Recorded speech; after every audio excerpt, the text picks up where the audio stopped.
It's the Real Estate Podcast, brought to you by ANZ Home Loans for financial well-beings. And welcome back to another episode of the Real Estate Breakfast, talking property every morning from 6 a.m, 7 days a week, of course, as heard on iHeartRadio, Spotify, Apple Podcasts and Amazon. We have got to the middle of our working week, Wednesday, June the 26th today. And good morning to you, Johan in Sydney. Thank you for taking the time to email us, which is a little bit of a curly one. It's an interesting email. I haven't actually had one of these before, and very, very frustrating. I feel frustrated before I even read it to everybody, Johan. But you say in your email that you don't have any friends who have enough savings to go in halves with you to buy a property in Sydney, and that now you have turned to looking at moving to either areas north of Brisbane or Cairns or into Darwin to be able to afford to buy a house on your own terms. This is where I feel absolutely you're 100% right.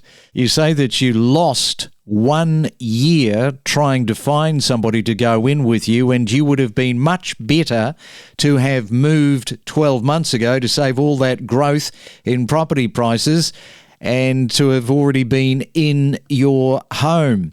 Let's catch up this morning with Asti Madiasmo from PRD. And Asti, he's got a bit of a problem there, hasn't he, Johan? He's wasted 12 months trying to find a mate. Where are your mates when you need them with a bit of cash? Oh, I have to laugh at that last sentence that you just said there. But good morning, Johan. I can definitely hear your pain and your frustration here, especially that you searched for 12 months.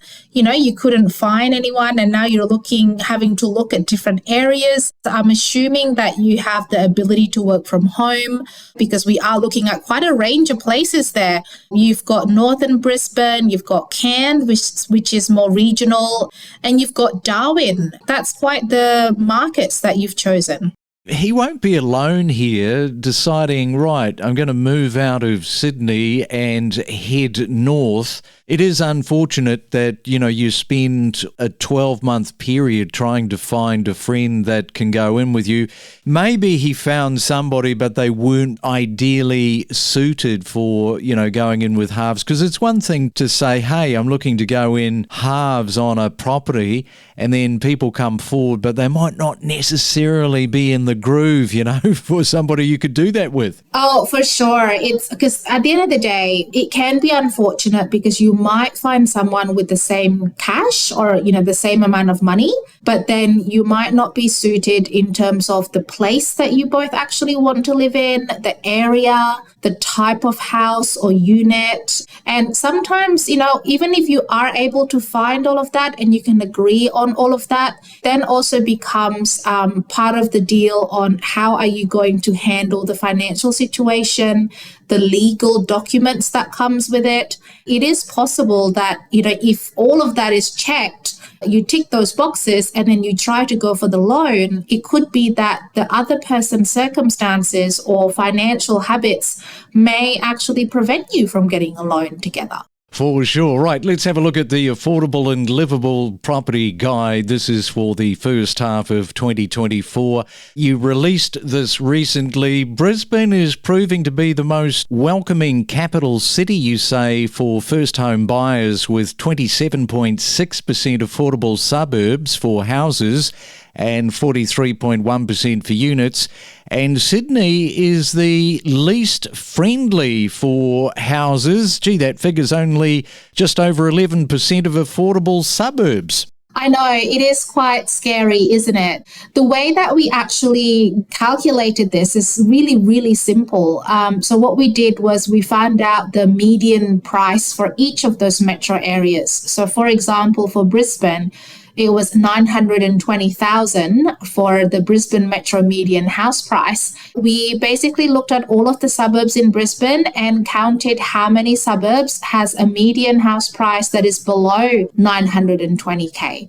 And we did the same thing for Sydney. All of the suburbs that has a median house price below 1.4 million. For Melbourne, any suburbs that has a median house price below 941,000. And then for Hobart, any suburbs that has a median house price below 692,000. So that was basically our methodology. So when we talk about affordability, we talk about suburbs that is below that median price. Okay, all right. And we'll find out a little bit more about the Affordable and Livable Property Guide in just a moment after this. Decode the property market with insider knowledge and insights to better navigate your real estate journey on the Real Estate Podcast. Now, we often say follow the infrastructure. When something has been announced, normally there will be investors that turn up and start buying properties. And I see that Wyalla's real estate market at the moment is booming for that very reason, with sales activity doubling compared to neighbouring cities, Port Lincoln, Port Augusta and Port Pirie. That is according to CoreLogic. Sales in Whyalla have increased by 25% from last year and 70% over the 5-year average. And CoreLogic have noted a 40% increase in new listings last month compared to a year ago, and a 61% rise above a decade average. Now, properties in Whyalla have spent, on average, 32 days on the market, significantly lower than the long-run average of 87 days. And as I say, the surge is due to investment in Wyalla's future hydrogen industry, making it an attractive option for investors. And that's not the end of it. While property values in Whyalla have risen by 9.4% in the past year, they still remain more affordable compared to Port Lincoln and Port Pirie, offering greater value for money. So if you're a first-time buyer, there is an area that is getting a bit of press coverage. We talk to the most knowledgeable real estate experts across Australia every day from 6 a.m. And it is a Real Estate Wednesday this morning, and catching up with Asti Madiasmo from PRD, having a look at the Affordable and Livable Property Guide.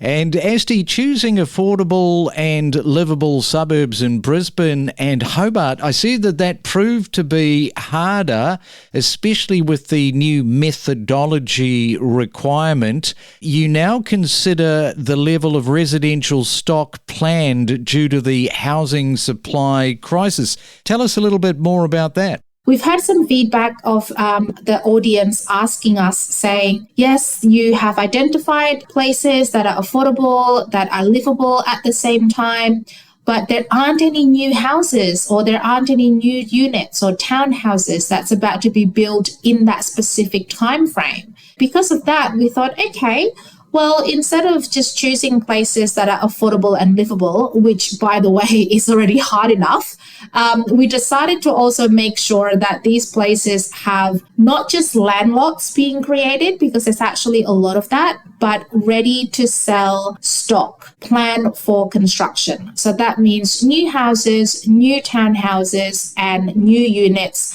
being constructed in these certain suburbs. And you are absolutely right. Brisbane and Hobart proved to be quite difficult, particularly Hobart.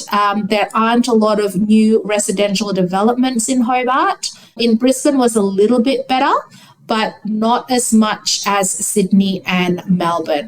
And as far as the development criteria that you used, suburbs identified must have, you say, high total estimated values of future project developments for 2024, with a high proportion of commercial and infrastructure projects. You say that to ensure the suburb shows signs of sustainable economic growth.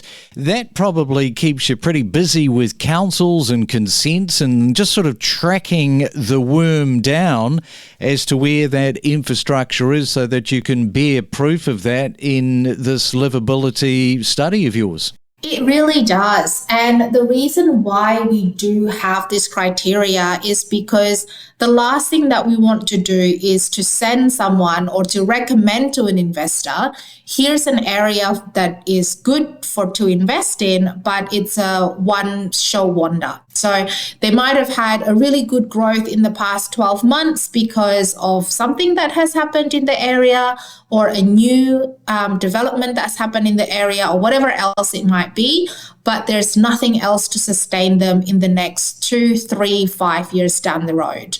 And that's why we've made sure that, yes, there are more commercial projects coming in, there are more infrastructure projects coming in, so that if you are looking to buy into this area, it can sustain your investment. It can also sustain you as a homeowner or a home buyer, because you know that there is going to be new things coming into the area. Yeah. And I guess moving forward with the next report for your affordable and livable property guide, maybe a bit of a checklist for people like Johan there in Sydney, like the things that you should be thinking about if you want to go halves with somebody. Definitely. It can be a conundrum sometimes when it comes to choosing places and reports like this, because with this one, our livable criteria is to make sure that there are those basic amenities like access to hospitals and shopping centre and green space, schools, low crime, all of those sorts of things within that particular suburb. But we also definitely identified that that's not everyone's list. Do you know what I mean? Like, some people might say, well, I'm not really fussed about green space, or I'm not really fussed about schools because I don't plan on having children, for example. Or, it's more important for us to look at the price because, yes, maybe the crime rate is slightly high, but then we can invest in CrimSafe or any safety protocols or dash cam or any other camera systems. And so this particular report, it can be, when you read it, it can be quite jarring because you kind of see, well, how come $1 million or, 800,000 or 700,000 is considered affordable? It is considered affordable, keeping in mind that it has to check all of those boxes. And for some people, you don't have to check all of those boxes. All right, well, we'll leave it there. And if you are like Johan trying to find somebody to share a property with, maybe give yourself a couple of months. And if you haven't sort of cracked it by then, move on. Thank you, Asti, for that. Enjoy your Wednesday and we'll talk again soon. Thank you so much. Gain insights with exclusive conversations from real estate professionals about buying, selling and investing across Australia. But in reality, if you don't have the experience, you're absolutely right. You should not be relying on your instinct, but you shouldn't be then substituting that with data and making yourself feel better. There is nothing actually replaces getting on the ground and understanding an area, yourself. Yeah, and just coming back to that point, if you don't know the local area and you're one of these new buyer's agents, what do? You turn to the data. The person that is engaging with this particular person with no local knowledge will probably have more local knowledge without realising it. And that could be the case. And in fact, I've got so many examples of people that have bought in areas and then discovered things afterwards that locals knew about that area. And if they had known about that, they never would have bought that property. We connect you to the best real estate information across Australia. The Real Estate Podcast.